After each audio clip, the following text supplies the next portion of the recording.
James, for all the heat that you've taken about your defense over the years, how much does it mean to you that the biggest play of the Game 7 was a play that you made at the defensive end?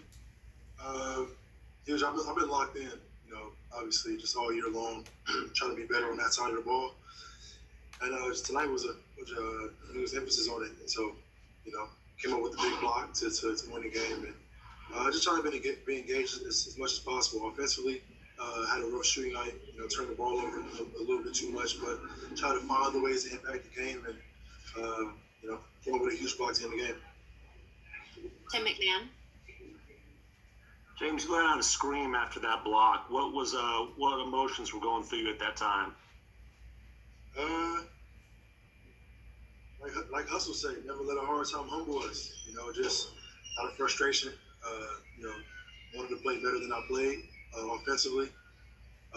But just to get out there and close out with 5-6 seconds to go to advance to the next round, just try to make it play on the ball, and I got the block. So and throughout the course of the game, my teammates was encouraging me, giving me that confidence to go out there and just beat me.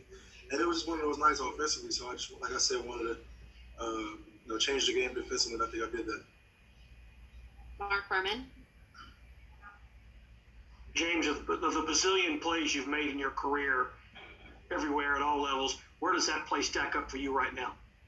One of the top ones, definitely, because it's cool to get 40 or 50 points or be shooting the ball extremely well. Obviously, we all want to do that, but just to get recognition and for it to pay off, when it counts on the defensive end, and show that I've been engaged and locked in, for it to show in a clutch moment, it means a lot. Randy McElvoy. Hey, James, in a normal situation, you guys would be hopping on a plane to LA, but now you're going to be based there in Orlando. How does that help in the transition after a long series? Well, the Lakers have been resting. Does that help a little bit? Sure, I guess. It's still 12:30 or something like that, so it's still pretty late. We just got to focus and get our rest and tomorrow watch some film, go over your scouting report, tendencies, and go out there and be ready to go 2 days from now. But obviously, we all know, their primary superstars in AD and Bron, and it's their core group. So we're gonna have a tough task, but I think we'll work for it. Can I do a follow-up, Trace, if you don't mind? The night Covington have, how important was it for him to step up and hit so many big threes? Huge. He's going to be a big part of where we're trying to go. All of us, our entire team, give Gordon that confidence to just be him. He's very shy and very passive, so we got to kind of tell him to be aggressive, and when he does, he's a game changer. And so we need that from him all the time. But he was excellent tonight on both ends of the ball. Thank you. Jonathan. James, besides winning and advancing, to win this way, a close, tough game down to the last possessions, what does this mean for this team? What does it do for this team? Boost the confidence. Like I said, everything is great, when you're making shots and everything is rolling offensively. I think, we found some guts and grinded out defensively these last few games. And even last game we lost, we still played really good defensively. We just couldn't make shots. So our shot-making ability is going to come. And when it comes, and it's going to be scary because our defenses have been very, very solid. Kelly Eco. Hey, James, just can you talk about the spirit of this team, being in a 7-game series, a duel with a good team like the Thunder are, just having to grind it out every possession after every possession? Our spirit is in a great place. We got encouragement from the guys on the bench, guys on the floor, coaching staff. Everybody's their heads in the right place. OKC is a great team. Obviously they got guards that attack you, and then they got shooting around with Gallinari. All their guards can shoot and play off the dribble. Physical and Steven Adams, they're big. So they did a really good job, man. Obviously, it was a 7-game series, and it was going back and forth. Just when we thought, we had them, they fought back, and then so it was competitive. It was one of them. It was an unbelievable series to be a part of, and so now we move forward and get ready for the Lakers. Dan Wokey. Hey, James. What did that last 60 seconds or so feel like? I know watching it seemed like chaos. What was it like to be in it? It was a blur, honestly. I don't remember I don't remember anything but the last play.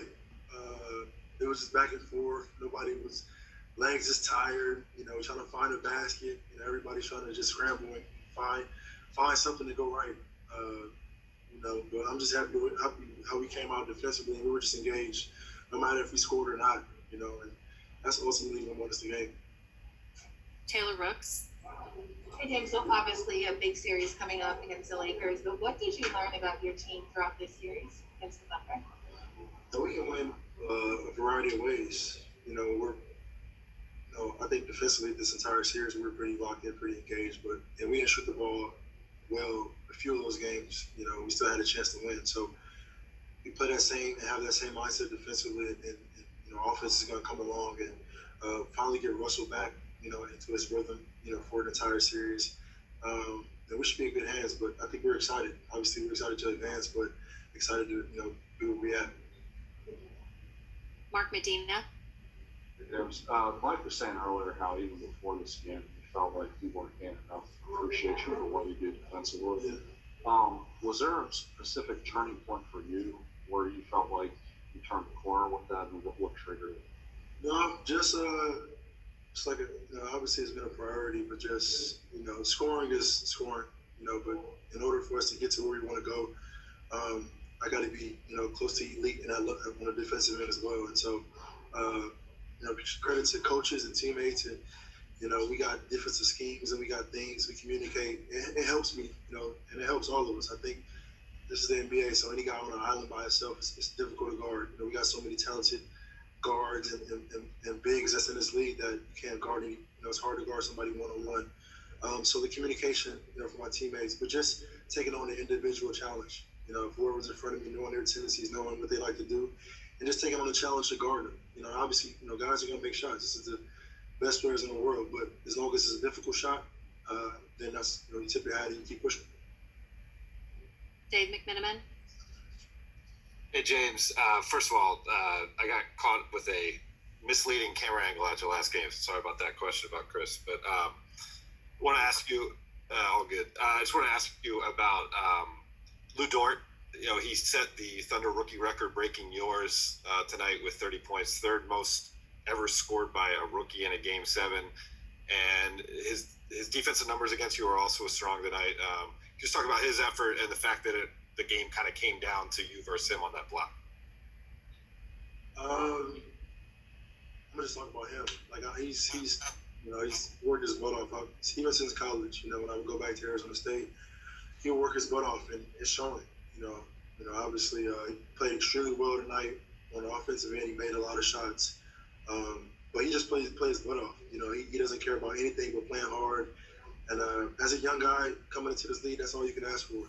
Learning how to play and learning, defensive schemes and offensive schemes, and the total package of being an NBA player is going to come. But he has the right mindset of just playing hard and playing balls to the wall and don't care what anybody thinks. And, he's going to have a great career. We'll take two more. Kim Davis.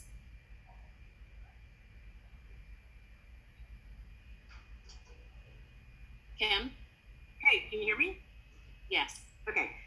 Hey, James, I jumped on late, so I apologize if you answered this. Mike talked about if you're going to win a championship, you've got to do it with your heart. We always hear you guys talk about defense, but the way you guys won tonight, is that the kind of way you got to gut it out to go all the way to the championship? Yeah, ugly, scrappy, whatever it takes. Games aren't going to be pretty. Obviously, you want them to, but we can win, when they're scrappy and when they're ugly like this as well. And that's why our confidence is so high, because we got a variety of ways to win. So we'll take it. Obviously, we're not on the other side. So we'll take the win. We'll try to continue to get better every single day. We'll watch film tomorrow and just prepare and just keep building. Last one, Jason Bristol. Hi, James. You brought up that last play, the inbounds. What was your, level of anxiousness, confidence? Because crazy things can happen off inbounds plays. How were you feeling before that last inbounds? Defensively? Yeah. With the 1.6 or something like that? Right at the end, yeah, right at the end. I mean, when they called a foul, I didn't know who the foul was on. Chris didn't move. I was just I was touching him, but it wasn't a foul to where he was trying to get open. So that was a questionable call. But just to be engaged, it was a 2-point game, and we just wanted to make everything difficult. I think Russ did an unbelievable job, when he was guarding the inbounder, just to being active, taking away options and things like that, and just try to, if they were to catch the ball, just contest the shot without fouling. But we got our hands on the basketball, and then we got possession. So perfect defensive way to close out the game. Thank you. Thanks.